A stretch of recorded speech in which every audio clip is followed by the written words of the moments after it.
I'm so tired of this. I'm tired of feeling this way. I'm tired of allowing other people who mean absolutely nothing to me, Strangers. Yeah. strangers, make me feel this way.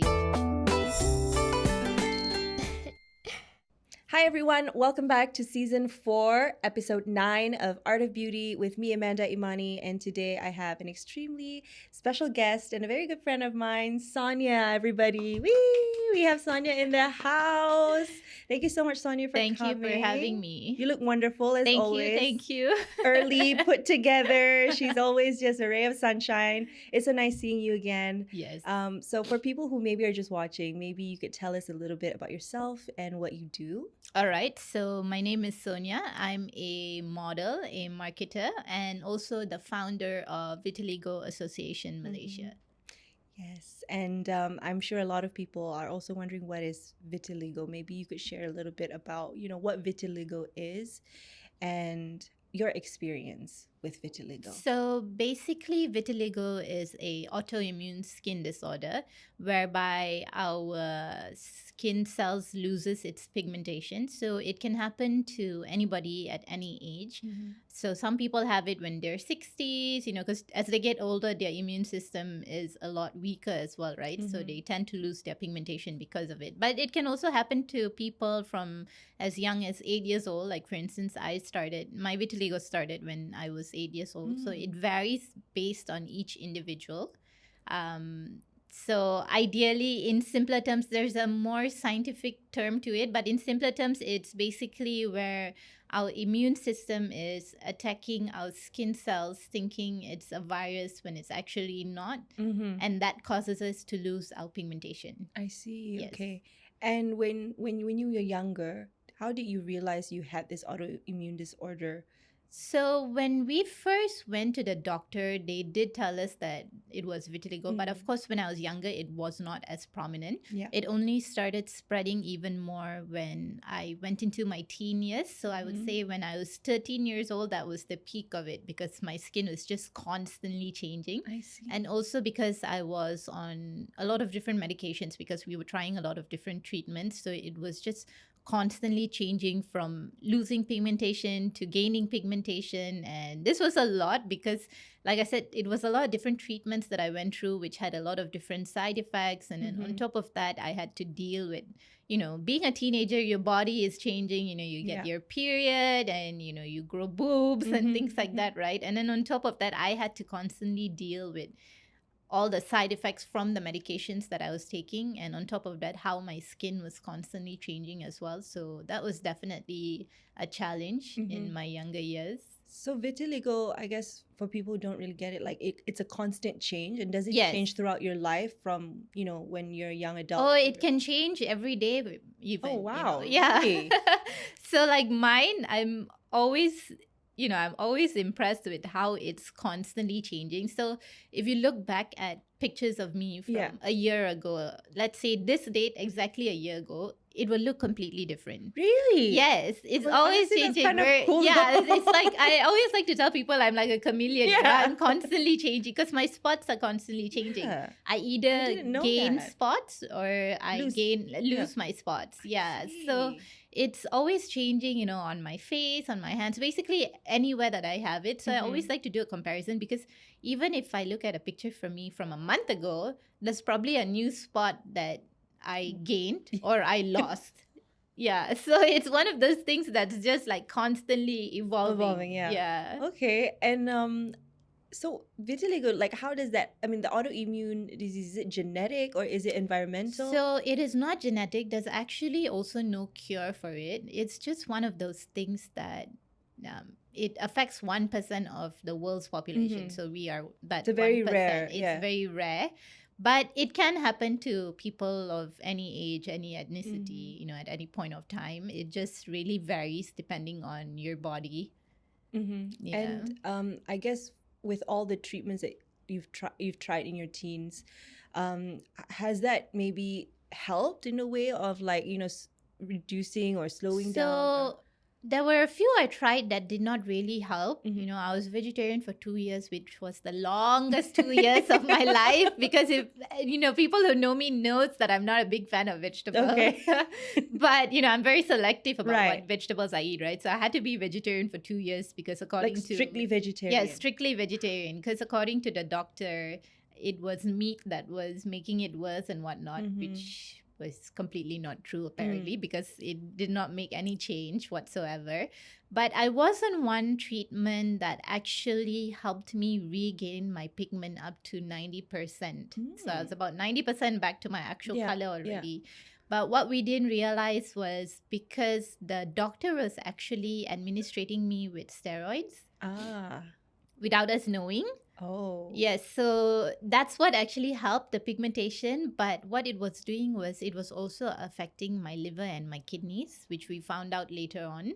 So the moment I stopped that medication, I actually lost all my pigmentation again. So the steroids was helping to repigment, but it was one of those things where you have to keep taking it for the rest of your life, because Yeah. the moment you stop, you lose all your pigmentation. I see. And of course, steroids is never it's good for your body, yeah.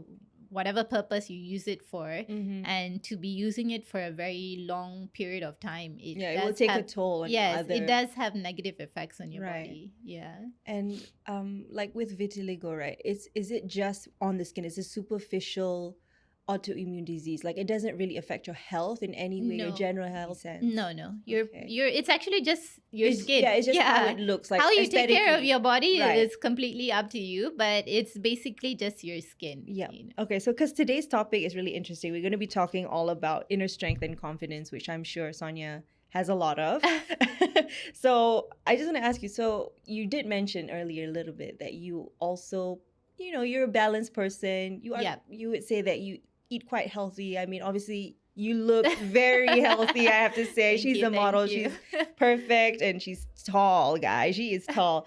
But what are some of the things that you do to maintain maybe your inner health that you do in your everyday life? So for me, what I like to do is, honestly, I would like to also kind of put it out there that I'm not the most healthiest person. Yeah. I do like my fair share of junk food, like McDonald's is my kryptonite. I love McDonald's.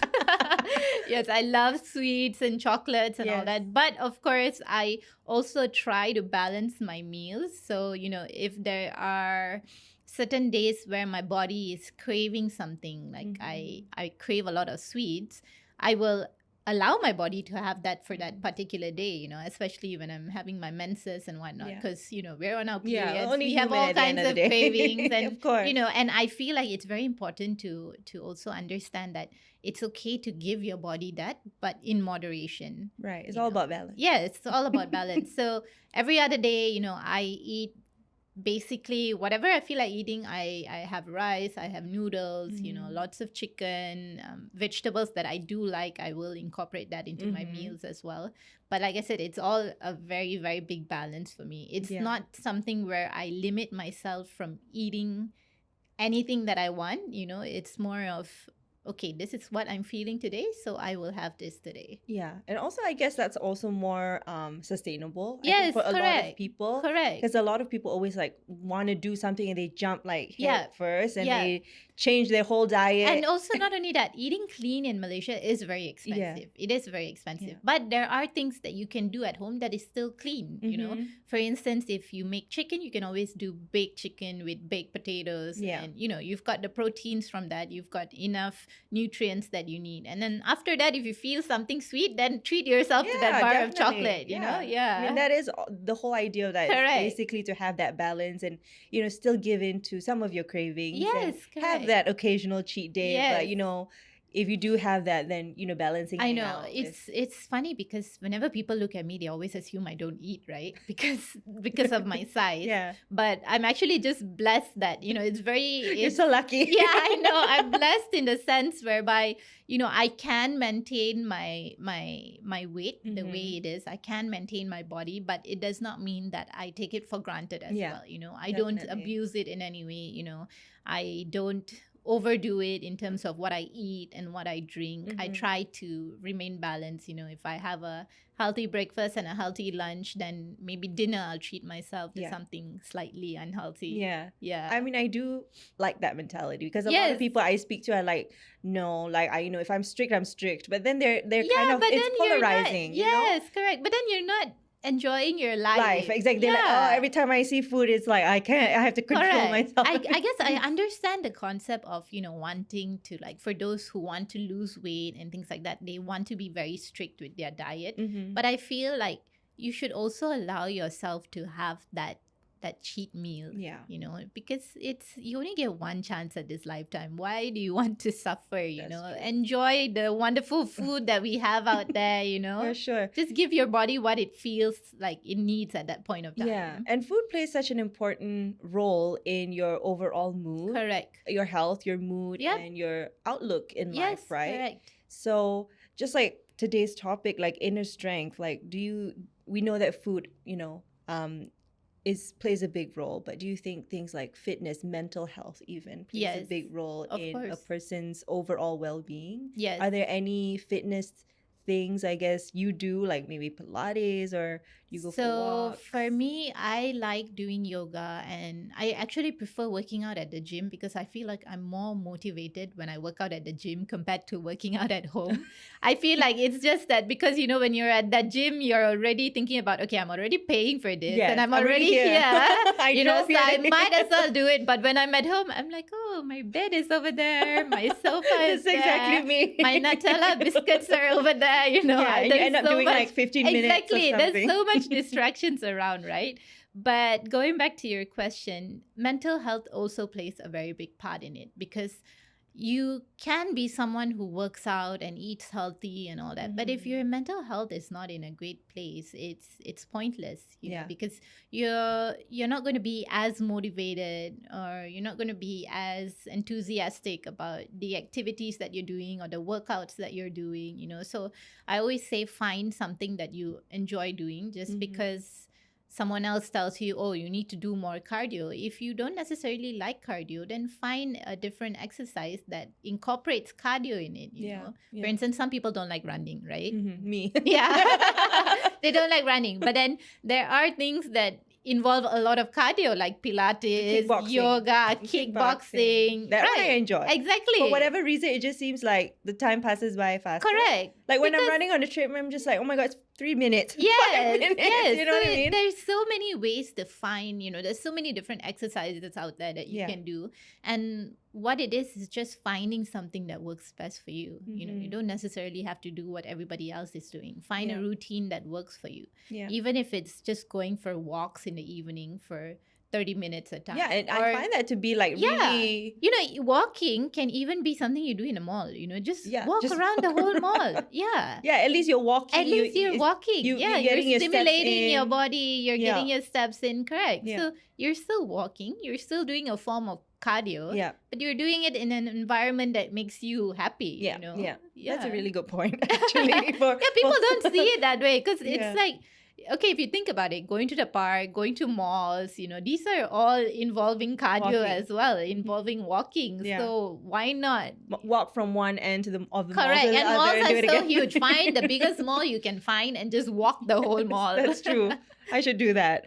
Because I did like speak to another person on this show, and she was saying like there was a pressure put on her because she's how do I say this? She's very fitness driven. So a lot of her content is all about like working out, like counts of proteins, like she lifts and all these things. And I think over a period of time, like she felt like she was doing all these things and she looked great on the outside, but she didn't feel good. She didn't feel great, and she felt like, why am I doing this? Like, am I doing this to actually like, you know, please other people and prove a point? But what was the point? Like, because she was, at the end of the day, when she came home, she didn't feel accomplished, and she just felt sad, even though she on the outside she looked great, perfect, like fit, like, you know, at her peak. And that's why I said it. And your mental health comes into play over there, you know, because you're doing things just to please other people, but at the same time you're not honoring what your body actually wants, what your body actually needs, you know, what you want, what you need. Yeah. And that's really sad. You shouldn't have to do that. I feel like everything is a balance. Do it for you, not for anybody else. Yes, Yeah. you can be a fitness guru and whatnot, Mhm. but you can also show people that, okay, yes, I work out this many times a week, but here's what my cheat meals are for the week as well, Exactly. because Yeah. on this particular day, I just felt like having McDonald's. Right, So I'm right. going to have that McDonald's And also I and not feel bad about yeah, it. that makes you also more relatable to people Correct. because you're not a robot, and you at the end of the day you're still human, you're still a person, and you Yes, still have all correct. these things that you suddenly feel like you want to do or want to eat. Yeah, So, yeah. yeah, but yeah, definitely mental health plays a huge role. But what was it like for you, like, growing up with vitiligo, for example? What was your mentality? Has it changed throughout your life, or were you always Definitely. accepting of it, or No, honestly, I was not. Mhm. When I was younger, it was especially hard because, Yeah, I kids are was mean. bullied a lot. Yes, I realized that kids can be really mean when they want to, Yeah. But this also comes down to awareness and education because everything starts at home. For instance, I grew up in a home whereby my parents have never made me feel any different. My family never made me feel any different. And in fact, when we saw somebody who's different, Mhm. we still loved and accept them exactly the way they are. Yeah. So this is the education that my parents instilled in us from a very young age at home. But then there are people out there who do not teach their kids that, and then their kids grow up to be really, really horrible people because they're not instilling that values and principles in them. Mhm. I'll give you an example. There was once when I was younger, I was at a mall and, I was kind of just doing my own thing. I was Yeah. grocery shopping, right? And this kid came close to me and the parent saw their kid come close to me and, she immediately pulled her kid away and said, oh, don't go near her. Otherwise you'll have what she has, Oh my or don't touch her because, you'll get what she has. Right. So you see, that's the value and lesson that they are instilling in their kids. They're teaching their kids that, oh, if there's somebody who looks different, and if you go near that person, you're gonna have what that person has, which is it's a completely wrong approach. Yeah. If kids don't grow up knowing how to be bullies, they do not grow up. They are not born with anger in them and stereotypes and racism and all that. It's all things that they see at home. It's what their parents teach them. It's what their teachers teach them. Everything starts at home, right? Yeah. So growing up, it really was a struggle for me because, firstly, there was no representation of people who looked like me, especially not in the media or beauty industry, or in my country, for instance, I barely saw anyone who looked like me, who had my skin condition. So that made it especially hard. And then having to deal with people's thoughts and perceptions about my skin condition, or having to deal with people coming up to me and saying the most ridiculous things, like, making comments about my skin and whatnot, right? It was really, really hard, especially when I was younger, because I felt like, I basically felt like an alien. I felt like an outcast. I felt like I didn't belong. And it was so hard and it was such a struggle that, I was depressed for such a long time. I hated going out. When I was younger, I never wore skirts, shorts. I always wore long sleeve pants, That long covered sleeve everything. tops and jeans and whatnot to cover everything. Given my face was exactly like this, I never covered it with makeup, but I felt like anywhere else I could cover, I would, because I just wanted to not have to deal with people staring at me and looking at me and whatnot, Yeah. But eventually it came to a point, when I was 17 years old, I kind of told myself, I'm so tired of this. I'm tired of feeling this way. I'm tired of allowing other people who mean absolutely nothing to me. Strangers. Make me feel this way, and I decided, okay, the only way this is going to change is if I change how I look at myself, how I perceive my life, So I started by, working on my confidence. Slowly by slowly, I started learning to, wear more shorts, dresses, Just kind of embracing skirts. it. Yeah, it might not seem like much to any other person out there, but to someone like me, it meant a lot, because you go from just this one visible point to everything is visible already, And so I started doing things like that. I started stepping out of my own bubble, doing things that I actually enjoy, going out, spending time with friends and whatnot. And eventually I just kind of learned to build this really thick skin mentality whereby now whatever people say does not affect me. You know, if a person came up to me and said something really mean about my skin now, it wouldn't affect me as much in As it did. comparison to when I was a teenager. Yeah. But it also took a lot of years to be who I am today. It took a lot of effort, you know, it took a lot of inner work, you know, building my mental strength, my emotional strength, everything basically, to come to terms with understanding that, you know what, we're all made uniquely for a reason. Everybody is made differently for a reason. We're all put in this world for a purpose. Yeah. And it's just a matter of finding out what that purpose is and living your purpose. And for me, I can confidently say that, you know what, at this point of time, if anything were to happen to me, you know, knock on wood, right? At least on my last days of my dying breath, I can look back at my life and say, you know what, I actually lived my purpose. Yeah. You I made a did- difference. Yeah, I did what I wanted to do in my life. I lived my life the way I wanted to live Yeah. it. And that's all that matters to me. That's Because true. I don't care how many people like me or how many people don't like me. At the end of the day, it's I like me. You know, I like who I see in the mirror, and that's all that matters. Yeah. That's really well said, Sonya. I mean, wow. That is very inspirational. So I think for people watching, you know, who are going through something similar, it may not be an autoimmune disease. It could just Correct. be, you know, body dysmorphia. It could be something that they're dealing with that they don't want to see. They don't want to see themselves for who they are in the mirror, or they maybe cannot accept themselves for the way they look or feel or whatever reason. And so I think that's why you've been such an inspiration for so many Thank people. you. And even for me, like every time I see you, you're always so happy and outgoing. And I think, you know, how you feel really, you know, is portrayed by how you carry yourself. Correct. And I really have to commend you on, Thank you know, your you. confidence and also just your positivity that radiates in every single room that you walk in. Thank you. So yeah, I mean, again, going on the whole like aspect of like mental health and I guess just like growing up in such a world, do you think that like maybe schools and stuff, like we don't really have any sort of awareness programs for Correct. kids, right? Correct.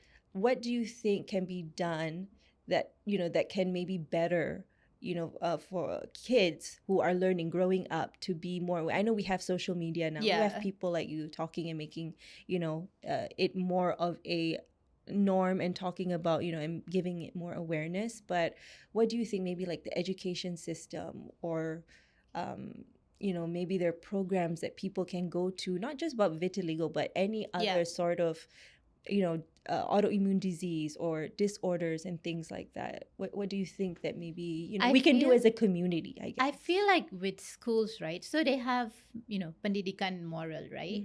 And that's where they teach you about values and principles and whatnot, right? So they should also actually implement that when they see kids being mean to other kids or bullying other kids. Like the problem I had, or I feel like still goes on in schools Yeah. now, is that when kids are being bullied, the teachers don't say anything about it. They don't correct these kids who are the bullies. You know, they don't teach them, no, this is not the right way to do it. Yeah. You know, so I feel like, okay, maybe they can do something along the lines of having more public speaking initiatives in their school. There are so many people out there who are so inspirational, who I'm sure would be more than willing to go to schools and give talks and things like this. Yeah. You know, incorporate that into your curriculum. Do it once a month or 3 times a year. You know, get people from different walks of life to come and share their stories and you know, to educate these kids. Yeah. And on top of that, ensure that whatever you're teaching in the classroom is also something positive that these kids can take home. You know, so when you see a kid being bullied, stand up for that kid. Yeah. You know, Yeah. And lately them. in Malaysia there's so many bullying cases. exactly, and nobody does anything about it. And I'm like, it's 2024, like, Correct.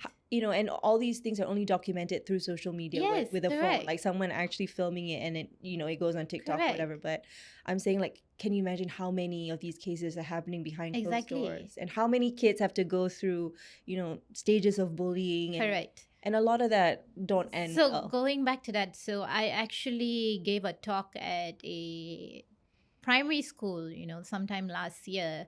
And my first question to them was, raise your hands if you've ever been bullied. And you will be shocked with the number of kids who actually raised their hands when I said that. And then I asked them, okay, what are some of the things that you have been bullied on? I had people tell me that they were bullied because of the shape of their eyes, because of the color of their skin, because of the condition of their clothes, or their school bag that they're using, because maybe they come from a family that cannot afford a very expensive school bag. And it was so sad to see that this was still going on in this day and age, and I just stood there and I was so disheartened to see all these little kids feeling that way at that age. Can you imagine at the age of 13 years old, 14 years old, and you're feeling that way? It's really, I know how it feels. So I know what a horrible feeling it is, And so I always think to myself, why is there no change? Our world is progressing, the internet is progressing, but yet in a lot of ways, we're back to square one. We're exactly the same, which is very, very sad. I mean, it's very sad. I see that too also. And I'm just like, how is this happening every single day? And why are kids, doing that to other kids? And why are their parents not really? And that's why I said it comes back to education, home. Yeah. I feel like more than anything else, it's not the kids who are to blame. It's honestly the parents. Yeah. Because whatever you learn from a very young age, you learn from your parents. You learn everything at home. Yes. It's how your parents speak. It's how your parents treat other people. For me, I always saw how kindly my father treated people, like, the servers at a mamak shop, or the guy who comes to collect our rubbish and things like that. That's where I learned my values from, because I saw how he always treated them as equals. Regardless of what job they worked, he always treated them as equals. He always treated them kindly. So in my head, I'm always reminding myself, okay, yes, this is exactly how people should be. We should not discriminate against people because of their race, or the color of their skin, or the size of their body, or how much money they make, or what job they work. We're all humans. We should all be treated equally with kindness and love and respect. So I feel more than anything else, there are a lot of parents out there who really need to do some inner work and self-realization work and really humble themselves and understand that they are the root. They are part of the problem. Yeah, they are a part of the problem. And also part of the solution. Yes, correct. They can be part of the solution as well. It all starts at home. It starts with them, Well, thank you for sharing that. I mean, I can't imagine, what you had to go through. And like I said, I'm sure whoever's watching that, can relate to your experiences. Whatever you say would have mean a lot to them. So I guess before we end, I know you do some modeling. You also have traveled many places abroad and worked with so many brands. How does it feel now, on the other side of that? You're on the other side, I guess, of that I don't want to say hurdle, but that I feel like you've gone through it, and now you're on the other side. You're on the happy side, the good side of it, right? You've come out stronger, and you've come out and you've built who you are to be today, and you're so confident and so eloquent and well spoken. Thank you. And, the way that you put everything together in perspective is really, amazing. So how does it feel now that you're working with all these brands and you're representing so many, people, women who are maybe facing a similar issue, and seeing you as a role model? How does it feel for you? Honestly, I am just very, very grateful and very, very humbled by the countless opportunities that I've been given. I always tell people I'm actually very grateful for each and every individual who has understood my vision and my purpose, and has believed in me, and given me that opportunity to do so many different things, right? I'm so grateful to them, because they are also part of the solution, whether they realize it or not. Like, even with you are also part of the solution by having conversations like this. This is how we slowly change the world, one step at a time. Of course, it's not an overnight thing, right? And yet each effort makes a difference, so as much as everything I've gone through was very painful and and difficult and whatnot, I'm so glad I went through that, because it actually made me the person that I am today. I always look back and I think to myself, okay, actually, if I didn't go through all that, I would not have developed this resilient mentality that I have today, because I wouldn't have known what it felt like. Yeah, totally. But because of everything I went through, I also know what it feels like. So I'm always reminded that, whenever I meet people, I should always treat people kindly. I should always love people. I should always show my support in any way I can, because you never really know what the person is going through. Yeah. And that's something to remember is, regardless of who you speak to, always be kind towards them.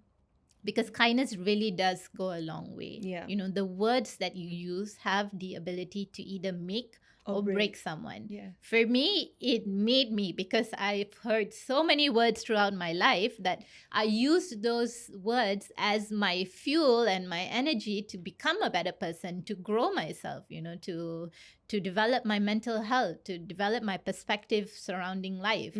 But there are people out there who I've spoken to who have been severely, negatively affected by these words, So I'm always telling people, just be kind.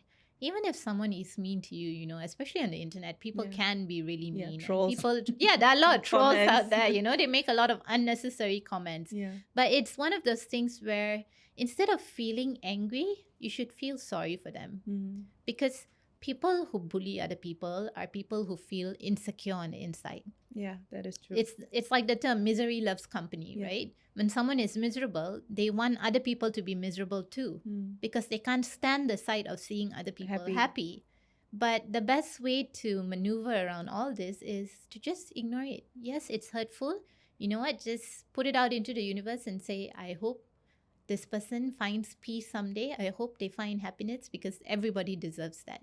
Yeah. But it's something that they have to work on their own. It's got absolutely nothing to do with you. Yeah. Well said, Sonya. So before I let you go, once again, I'd like to thank you for coming onto this show. Thank you it for means having so much me. to me and, of course, to this show as well.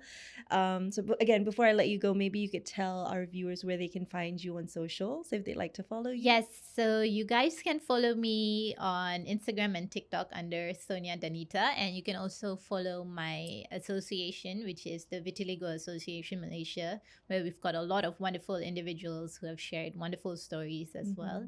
But yeah, that's basically it. Okay, well, that is it from us. Once again, thank you, Sonya. Thank you. It was lovely chatting with you and having you on the show. Me. And for those of you watching, thanks for watching. And I will see you guys in the next episode. Bye for now.